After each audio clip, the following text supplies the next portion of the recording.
Hi friend, welcome my YouTube channel Kolkata Couple Vlogs. Hi, আমি শ্রেয়া। লাচ্চা খাচ্ছে এবলটু লাচ্চা দেখো লাচ্চা খাচ্ছে এবলু ওরে বাবা রে কতকত করে আওয়াজ হচ্ছে কতকত করে আওয়াজ হচ্ছে দেখো লাচ্চা খাচ্ছে দুধ দিয়ে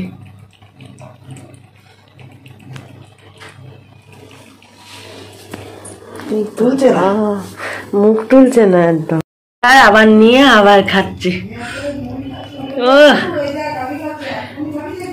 সেকেন্ড বার আবার নিয়ে আবার খাচ্ছে ও আমিও এখানে খাচ্ছি ওরা কালকে নীল পুজো এই জন্য এই ফলগুলো সব এনেছি আজকে আমরা এখানে আরো শসা রয়েছে বাড়িতেই পুজো করব আর মন্দিরে যদি যেতে পারি তাহলেই যাব কলা এটা হলো শাকালু পেয়ারা এগুলো সব রয়েছে আর মিষ্টি রয়েছে ফ্রিজে বন্ধুরা আজকে সকালবেলা উঠেই মা পুজো করছে প্রথমে দুধ ঘি মধু চিনি আর দই দিয়ে অভিষেক করে নিল এই পঞ্চ জিনিস দিয়ে দুধ ঘি দই মধু আর চিনি তারপরে গঙ্গার জল দিয়ে আর ডাবের জল দিয়ে ভালো করে ঠাকুরটাকে শিব ঠাকুরকে ধুয়ে দিল এবং এর মাধ্যমেই আজকে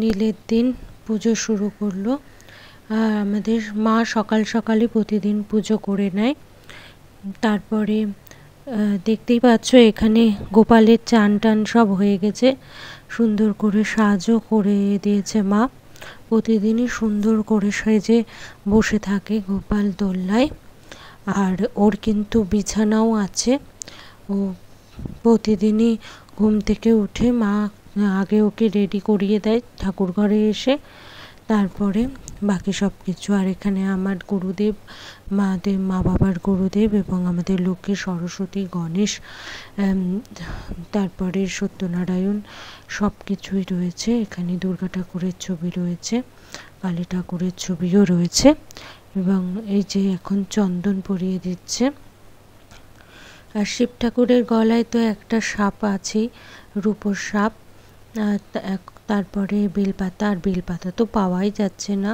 তবুও যেটুকু পাওয়া গেছে সেটা দিয়েই করা হচ্ছে আমরা বাড়িতেই পুজো করব আমাদের বাইরে মন্দিরে যাব না মন্দিরে খুবই ভিড় হয় আর আমাদের খুব দেরিও হয়ে যায় আর সেই জন্য আরও যাব না আর আমি এই ভিড়ের মধ্যে যাব না বলেই মা আরও যাবে না আর এবারে তো প্রত্যেক বছরই এই আকন্দ ফুলের মালার ভীষণ দাম হয়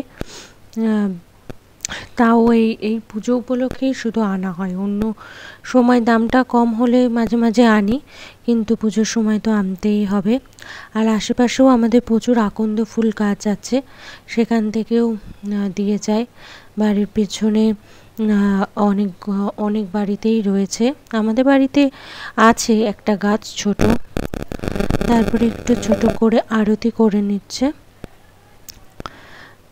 এখনো খেতে দেওয়া হয়নি দেখি কি কি খেতে দেয় কি কি প্রসাদ দেয় এবার আমার ঠাকুরটাকে মা পুজো করছে এটা আমার সঙ্গে কলকাতায় গেছিল আমার সঙ্গে কলকাতায় আমি এই ঠাকুরটাকে পুজো করতাম এই শিব ঠাকুরটার মূর্তিটাকে আর এখন আমি এখানে চলে এসেছি তাই কলকাতায় কি করবে না করবে তার থেকে আমি নিয়ে চলে এসেছি এখানে মা পুজো করছে ওই জন্য কারণ আমি অনেক দিনই এখানে রয়েছি সেহেতু ঠাকুরগুলো খেতে পাবে না ওইভাবে থাকবে তাই আমি ওগুলোকেও ব্যাগে করে নিয়ে চলে এসেছি আর এখানে গোপালকে প্রতিদিনই সকালবেলা মিছরি আর মাখন দেওয়া হয় আর তুলসী পাতা তো দেওয়াই হয় সেই মিছরি আর মাখন খেতে দিয়েছে আর শিব ঠাকুরটাকে চান করানো হয়ে গেছে বেলপাতা ফুল সব কিছু দিয়ে পুজো দিচ্ছে আমিও চান করে পুজো দিয়েছি এখন এরপরে আরতি হবে এবং ফল কেটে ফল মিষ্টি সব কিছুই আনা হয়েছে, সেগুলোকে সব দেওয়া হবে। এবং আমিও আমার ঠাকুরটার জন্য একটা মালা নিয়ে এসেছি, সেই মালা মা পরিয়ে দিয়েছে। মাই মেন পুজোটা করছে, আমি পরে একটু চান করিয়ে দেব বা কিছু, আসল পুজোটা মাই করে নিচ্ছে। কারণ আমার তো কখন সময় হবে কি হবে তার থেকে বাবা একবার করানো থাকলো, তারপরে যা হয় হবে। আর গোপালটাকে এত সুন্দর সাজিয়েছে আজকে, আর সাজালে গোপালকে খুব সুন্দর লাগে, গোপুকে সুন্দরভাবে পুজো বাচ্চা কমপ্লিট করে এরপরে আবার আজকে নিরামিষ খাওয়া, সারাদিন নিরামিষ খাবে। আমরা সবাই আজকে নিরামিষই খাবো, আমিষ খাবো না। ফল টল কাটা হয়ে গেছে, ফল মিষ্টি সবই আগের দিন এনেছিলাম, তোমরা দেখেছো।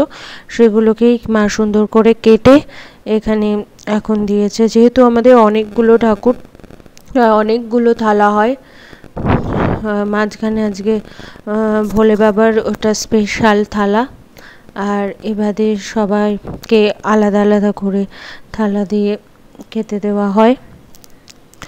এরপরে একটু মা আরতি করে নেবে, ব্যাস আজকের মতো পুজো কমপ্লিট। তারপর প্রসাদগুলো আমরা কিছুক্ষণ পরে তুলে নেব, তুলে এই প্রসাদগুলোই আমরা খাবো সবাই মিলে।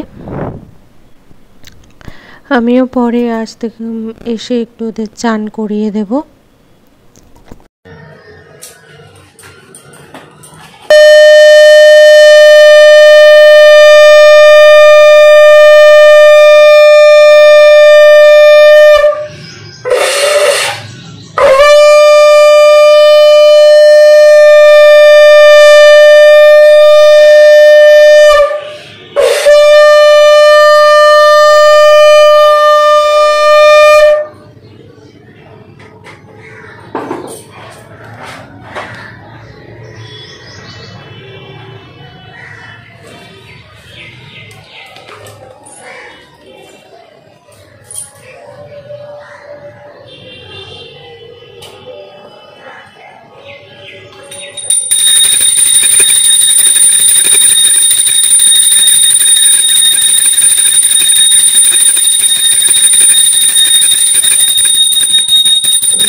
বিকেলবেলা গোবরডাঙ্গা কালীবাড়িতে এসেছিলাম, আমাদের বাড়ির পাশেই কালীবাড়ি। এটা নবাবখানা খুব সুন্দর করে এটাকে আলো দিয়ে সাজিয়েছে, আর তার সঙ্গে প্রচুর মানুষের ভিড়, কারণ এখান থেকেই সবাই চান করে কালী ঠাকুরের দর্শন করে তারপরে সবাই জলের সজ্জায় আর যমুনাতেই সবাই চান করে।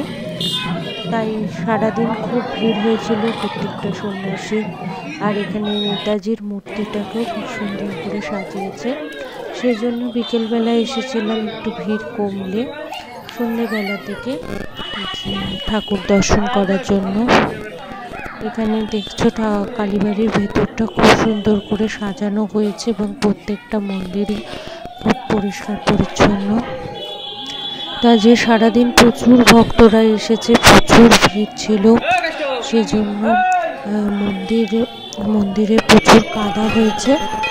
আর এখানে তো দেখতেই পাচ্ছ যে শিব ঠাকুরকে কত মালা পরানো হয়েছে, ভক্তরা প্রচুর সুন্দর করে সাজিয়ে দিয়েছে। দূরে কালীর মূর্তি দেখা যাচ্ছে।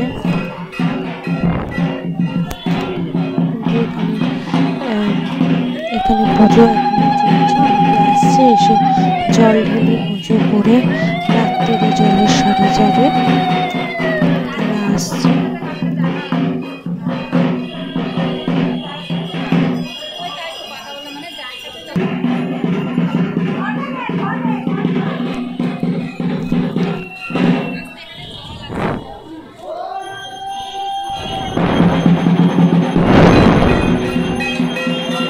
তো লোক এসেছে, নিচে চারপাশটা কাদা কাদা হয়ে গেছে।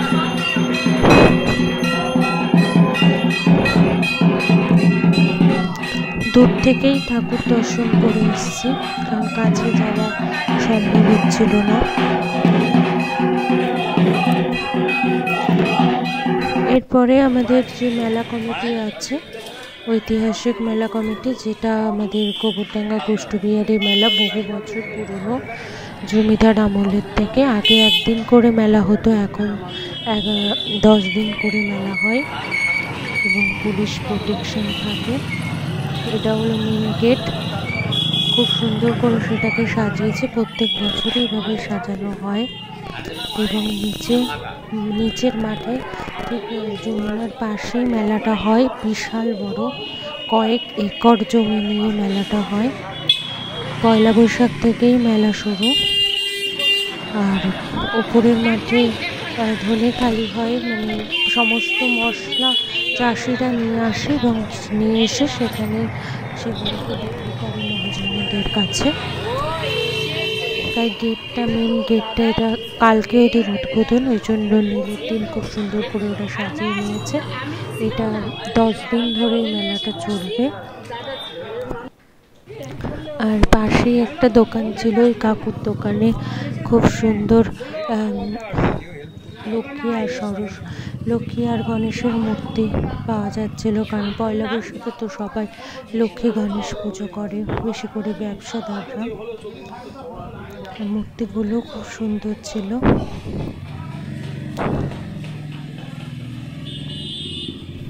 আজকের ব্লগটা আমি এখানেই শেষ করব, কারণ আজকে সারাদিন ধরে শুধু পুজো, বাচ্চা, ঠাকুর, দেবতা এইসবই হয়েছে। আর খাওয়া দাওয়া বলতে নিরামিষ, যা আমার প্রতিদিন খেতে হয় তা তো খেতেই হবে। এইভাবেই আজকে সারাদিনের ব্লগটা চলেছে। আজকের ব্লগটা ভালো লাগলে লাইক করো, শেয়ার করো, কমেন্ট করো, আর অবশ্যই সাবস্ক্রাইব করো, আমাদের পাশে থেকো, আমাদের ভালোবাসা দিও। আজকে পর্যন্তই, টাটা।